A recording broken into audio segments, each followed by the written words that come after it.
Bonjour à vous, Monsieur Farid Belhaj, vice-président à la Banque mondiale. Dans ce message extrêmement court, nous voulons juste vous signaler que nous allons mettre à votre disposition, à la disposition du nouveau président de la Banque mondiale, un ancien message que nous avons adressé à Monsieur David Malpas, et nous voulons donc euh, donner cette précision additionnelle sur cette tension qui existe entre l'Algérie et le Maroc. Nous voulons, de notre part, nous voulons rassurer nos compatriotes d'Algérie et nos frères marocains que rien, mais absolument rien, ne se produira de grave, de méchant, c'est-à-dire de conflit armé entre l'Algérie et le Maroc. Ceci, d'un point de vue analytique, il y a une raison, c'est la raison que vous connaissez, Monsieur Farid Belhaj, c'est la raison que vous connaissez et dont vous avez parlé récemment. La deuxième raison, c'est que les frontières algériennes sont beaucoup plus problématiques au niveau de l'Est avec la Libye et au niveau du Sud avec le Mali et le Niger qu'avec le Maroc.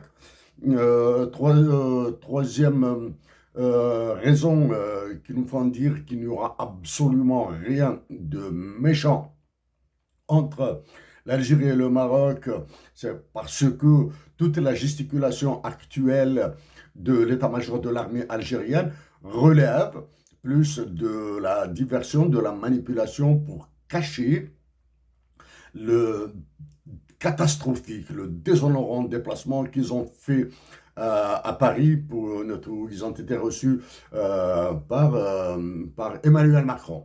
Emmanuel Macron, le roi de France et de ses colonies africaines actuellement. Monsieur Farid Belhaj, nous tenons à vous dire aussi que nous sommes prêts à vous rencontrer afin de rediscuter sur tous les documents que nous avons déposés à la Banque mondiale à Washington il y a une année de cela. Nous sommes obligés de revenir sur cette relation Algérie-Banque mondiale qui nous procure de très grosses inquiétudes, très grosses inquiétudes. Autour du 8 mai 2023, c'est-à-dire il y a moins d'un mois de cela, au lieu de focaliser, au lieu de se concentrer sur le souvenir tragique du massacre du 8 mai 1945, ceux qui représentent l'État algérien actuellement se sont complètement désengagés, se sont retirés de cet événement historique, pour aller sur des futilités, pour aller sur des considérations de moindre importance. Donc, Monsieur Farid Belhaj, nous pensons que vous nous reconnaissez. Nous sommes chez Aissat, donc nos coordonnées sont disponibles au niveau de la Banque mondiale. Nos coordonnées sont disponibles aussi au niveau du FMI. Donc, très bientôt, nous allons revenir en profondeur avec la relation Algérie-Banque mondiale et avec la série de passages de M.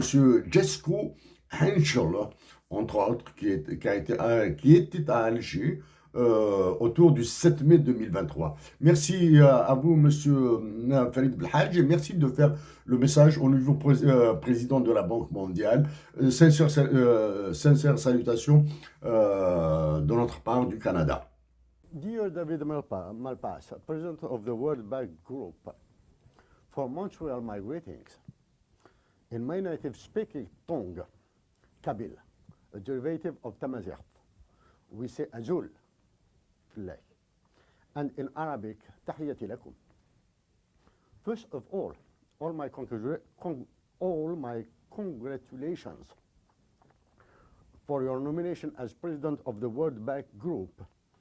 I was delighted by my reading of your remarks at the United Nations high-level meeting for universal health coverage led by ADA, the International Development Association, a non-governmental organization sponsored by the World Bank Group. Likewise, India and the Democratic Republic of Congo I wish that the Algerian people, to which I belong, and all its neighbors in North Africa could benefit from it. While preparing this comment, I did my best to be brief. So, right off the bat, to the core of my address to you. By October 9, 2019, the World Bank Group has published Algeria's economic update.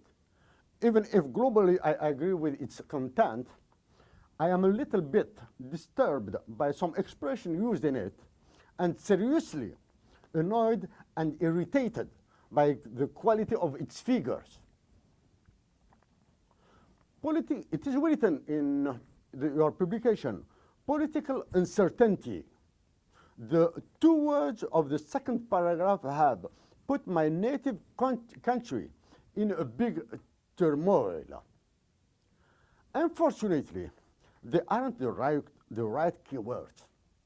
In my point of view, there is no political uncertainty in Algeria. Algeria isn't in a limbo.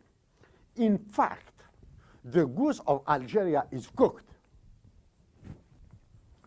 The right and scaring sentence in your publication is the revision of hydrocarbon fiscal law is delayed. Before digging this warning to the current Algerian decision makers, a quick look to the figures listed in the first paragraph, just the first paragraph, in which you have written, on the sectoral side, commercial services, industrial, construction and public works, and agricultural sectors continue to drive non-hydrocarbon growth, reaching 5.6%, 4.6%, 3%, and 2.7% in the first quarter of 2019, respectively.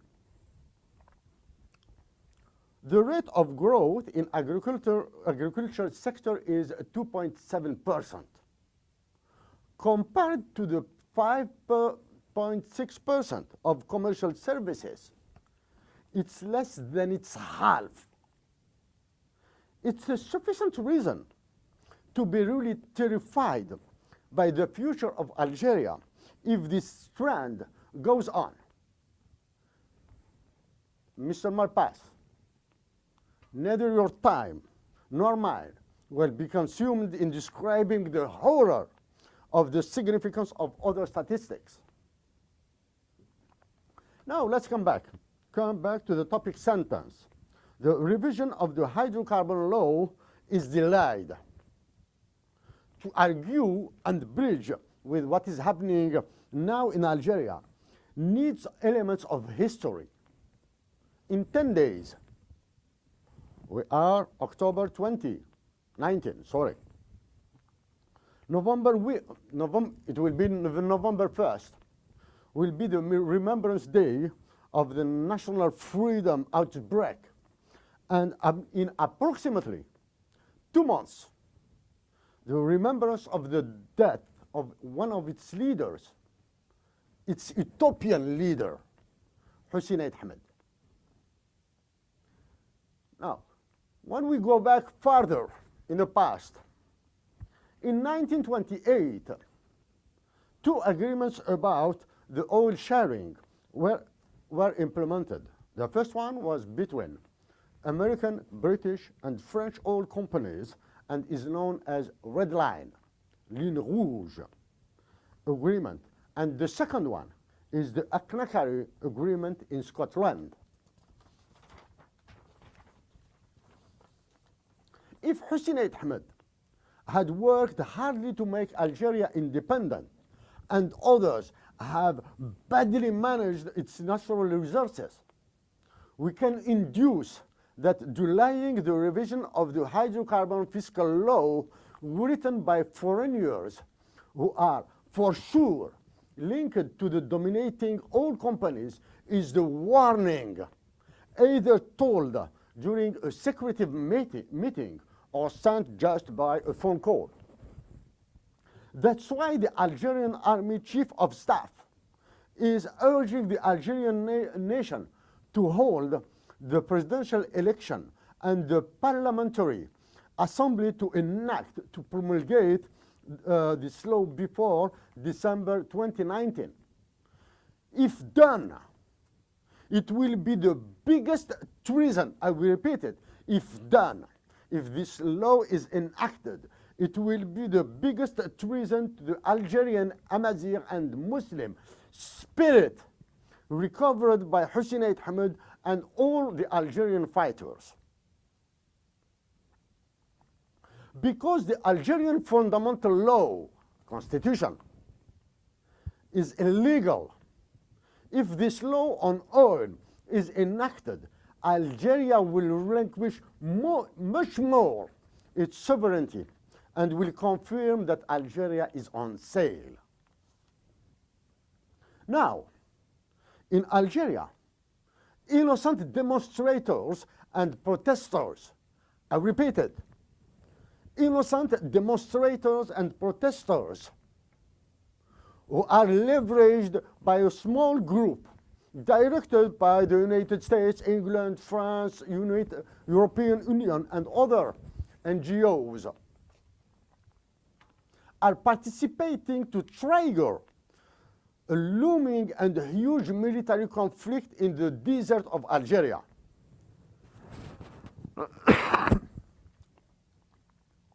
A reminder to my compatriots and information to World Bank staff. In 2014, I have warned our compatriots to be aware to the transformation of the south of Algeria to an African Kosovo. It was in 2014. Since 2015,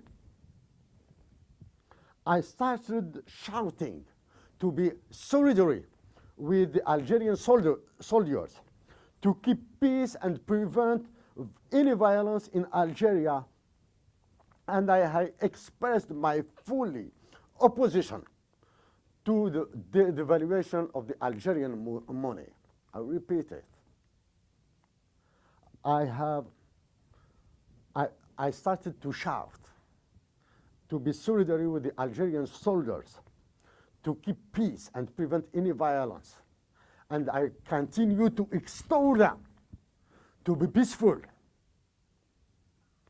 And I have expressed, and I will still continue to repeat it, to shout it, my fully and totally opposition to the devaluation of the dinar, the Algerian money. Sir David Malpas, after this long introduction, let me dig deeper the pain and the harmful mood in Algeria. I agree with you that the wrecked Algerian state is also failed. I agree with you that the wrecked Algerian state is failed. But the Algerian people isn't the garbage of the humanity. The Algerian people isn't the garbage of the humanity. In September 2013, in Akbou, a small town near my village, Vujlil, in Kabylia, in Algeria, I made a lecture, very simple lecture, about the inflation and the human rights. In April 2014, at the University of Montreal, I did a presentation about the economic side of my native language, Tamazight, according to the human rights and sustainable development principles. I tackled the aspect on how transforming or making North Africa as an optimal economic area. I tackled, just quickly, I tackled that. In winter 2015, I did a humble demonstration on the effects or impacts of the devaluation of the Algerian money on the well-being of my compatriots. It was in winter 2015. It was humble. It was an opportunity for me to answer Sir Jim Yong Kim, the former president of the World Bank Group. And for being honest with you, I was under the influence of my drunkenness. In this demonstration of the effects, the impacts of the devaluation of money, I had used, at the time, the pestle analysis pattern that you can see in one of my videos on YouTube. After this long introduction, now I will try to add some other arguments, some other elements to the analysis. I repeat it, for me, Algeria, and it's very sad, to say it. The goose of Algeria is cooked. And I will not be silent. I cannot be silent. I will do all what I can for its peace, for its amazirity, for its development. Now,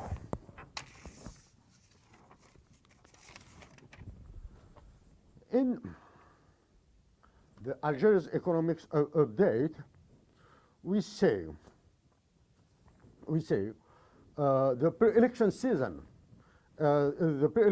is also likely to further delay the fiscal consolidation. In Algeria, doesn't need any fiscal consolidation. Algeria needs peace, needs deficits, and needs an sur-evaluation and overvaluation of its money.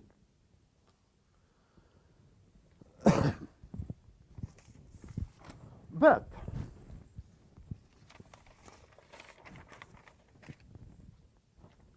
in the Algeria overview published by the World Bank, we can read this one. Going forward, the government needs to improve the quality of education, as Algeria ranked 71 out of 72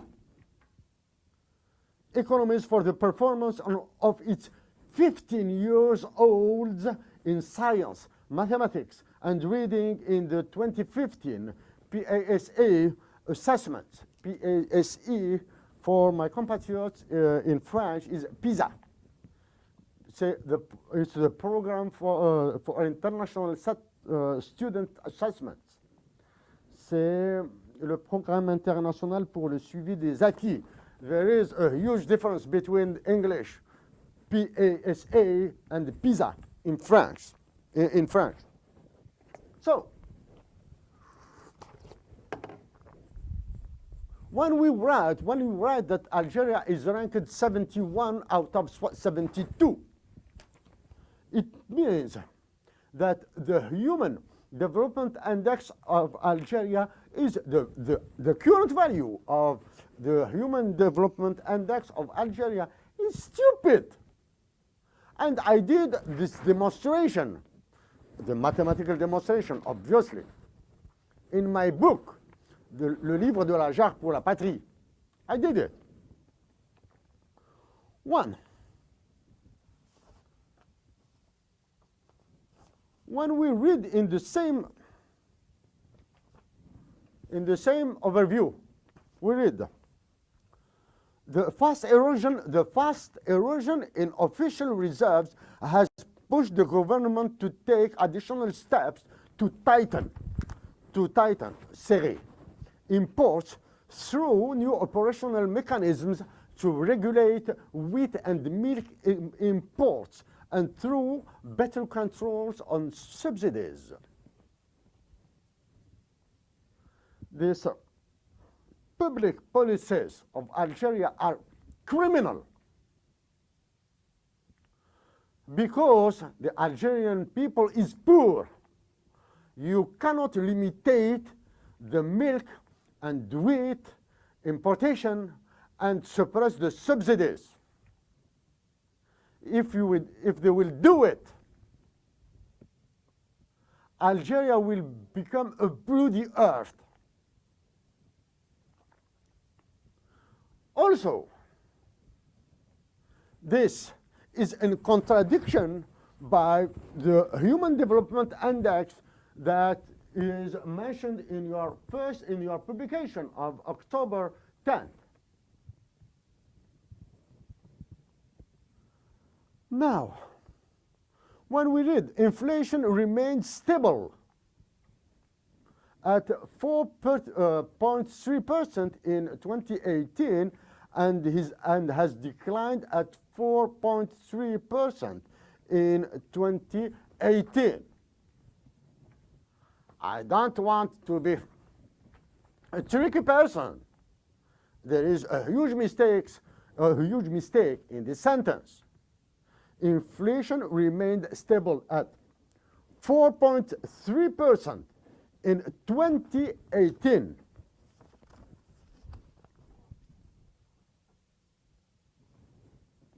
It's here.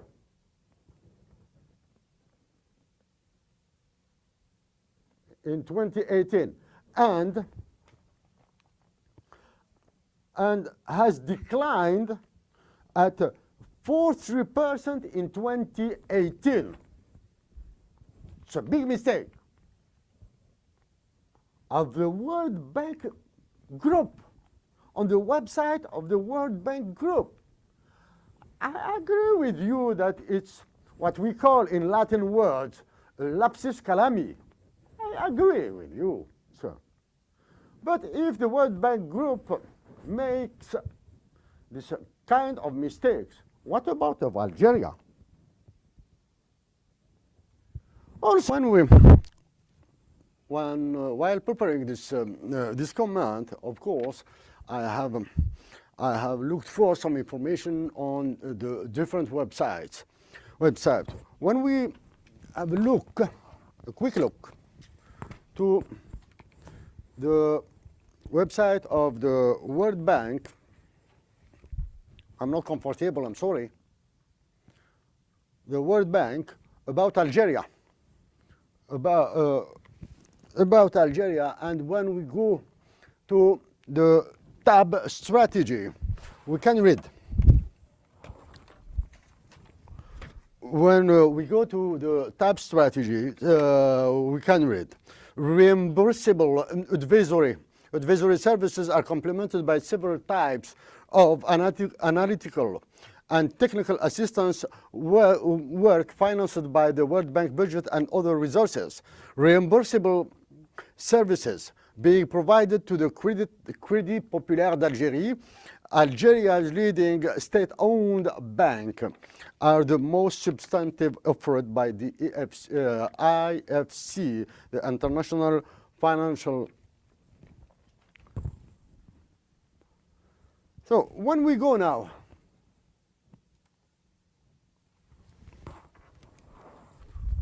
when we go to the website of the Crédit Populaire d'Algérie, and we look for something like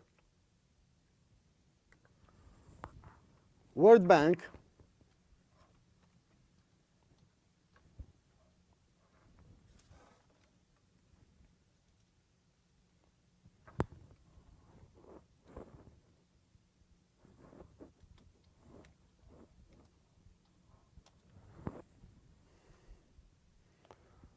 and we look for something like World Bank, we have no information about this. Let's come now to the Washington consensus and the havoc and this disaster that it had and is still creating in Algeria, producing in Algeria. This paper is written by by Stanley Fisher, to avoid the confusion with Irving Fisher of the famous economist and his false prediction about the inflation during the Big Depression 1929. Now, so Stanley Fisher, a quick curriculum, a quick resume of Stanley Fisher. He is the governor of the Bank of Israel and has served in his position since 2005. He has also served as vice chairman of Citigroup. First deputy managing director of the IMF, International Monetary Fund, and Killian professor and the head of the Department of Economics at MIT, Massachusetts Institute of Technology, and vice president development economics and chief economics of the World Bank.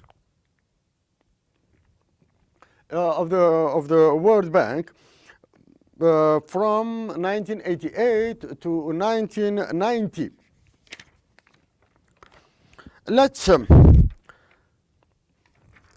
Here are the 10 rules, the 10 recommendations, the 10 commandments of the Consensus of Washington, written and implemented by John Williamson.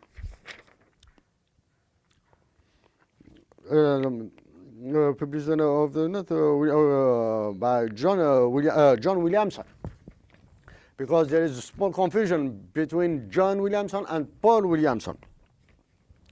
We can read them quickly. Fiscal discipline, which is absent from Algeria. Public expenditure priorities, nothing. We have just to check out the expenditure in the military sector. Tax reform, it's impossible in Algeria. Tax reform, no tax reform had been implemented in Algeria. Liberalization of interest rates, it's impossible because now there are foreign banks in Algeria, but there is no monetary market. A competitive exchange rate. Let's come back to this one. Trade liberation, oh yes. Even if Algeria isn't a member of the WTO, World Trade Organization, its business, it's liberalized. Liberalization of inward foreign direct investment. Of course, they will target only the brown field, not the green field. And the door will be opened to the capital laundering. Privatization, yeah, it's the best applied measure in Algeria, and we have just to verify what the results. Deregulation, property rights, it's very important, because one of the former prime ministers who is in jail now had taken at one time 2 famous singers in Algeria to the Office National des Droits d'auteur, to the National Office of Property Rights. Is the fiscal. When we apply this 10 commandments, we have just one. A competitive exchange rate, which is the mass destructive weapon applied in Algeria. I said it before, if I become the president of Algeria, the first decision, I will overvaluate the Algerian money by 56%, and then in a second step by at least 20%. I know that the effects, the consequences of the same decision taken in 2 parts, will be more important, will be bigger than the effects of an earthquake, power 6. I know it. It's the cost of the dignity. It's the cost of the dignity of the Algerian people, not the price, because the price is more important then.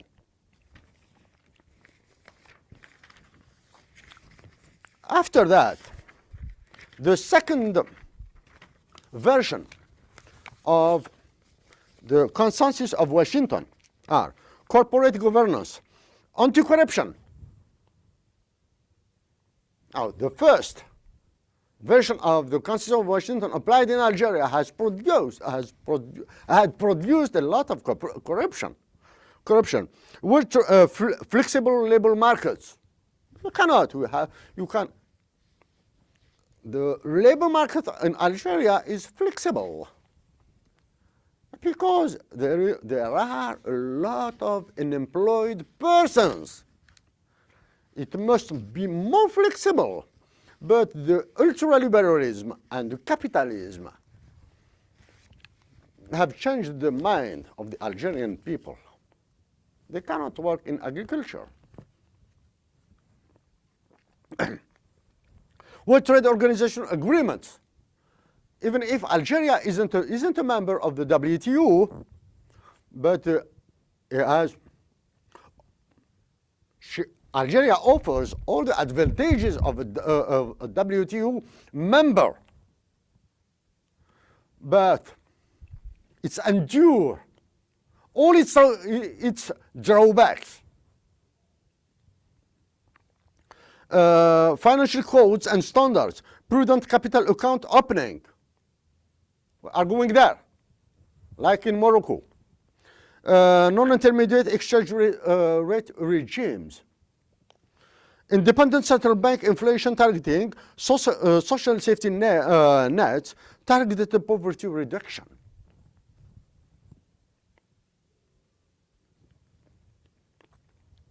For the 18th, independent central banks, inflation targeting.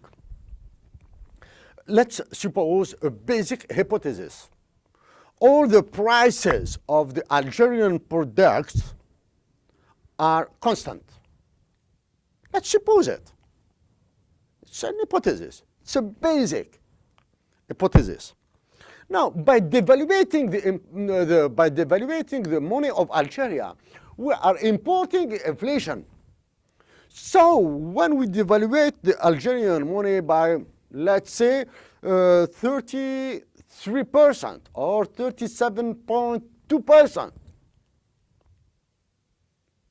the inflation in Algeria cannot be 5.4%. It's impossible. So the central bank will. It's impossible for the central bank to target the inflation. So I cannot go into details of these ones. I'm tired by doing it. But I have just to read one sentence of Stanley Fischer about John Williamson, which brings us back to John Williamson. His approach to economics is deceptively simple. He believes in economics, and he believes in applying it. His approach to economics is deceptively simple. He believes in economics and believes in applying it. If I become the president of Algeria, the first decision I will overevaluate. I will order an immediate overvaluation of the money. It's the first one, and the second one it will be a bilingual national anthem in order to make the Algerian nation more coherent, more united.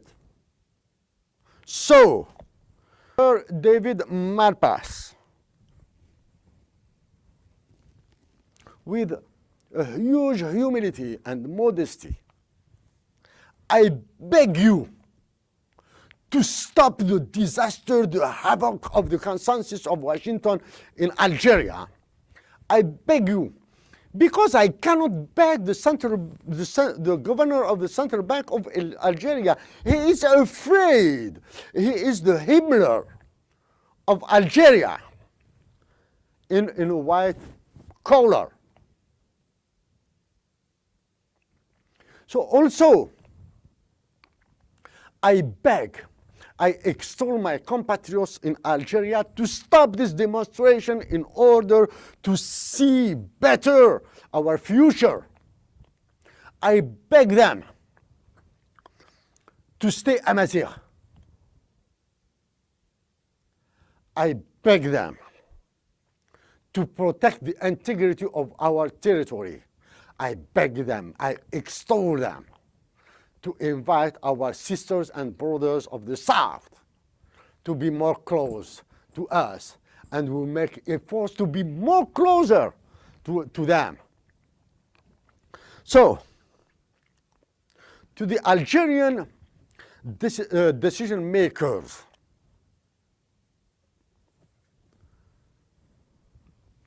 I don't know what are the words that I will use with you. I have used, I think, all the variety of expressions, of peaceful expressions, of love, of submission. So, stop to be afraid by the World Bank and the IMF, the International Monetary Fund. Stop to be afraid by the United States of America and England and the European Union and especially France. The November 1st is coming.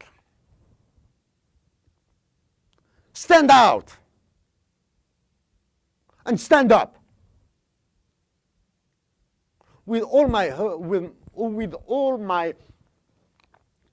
deep hurt, from the deep of my heart, keep Algeria peaceful, keep it united, and make it Amazigh and Muslim. Thank you.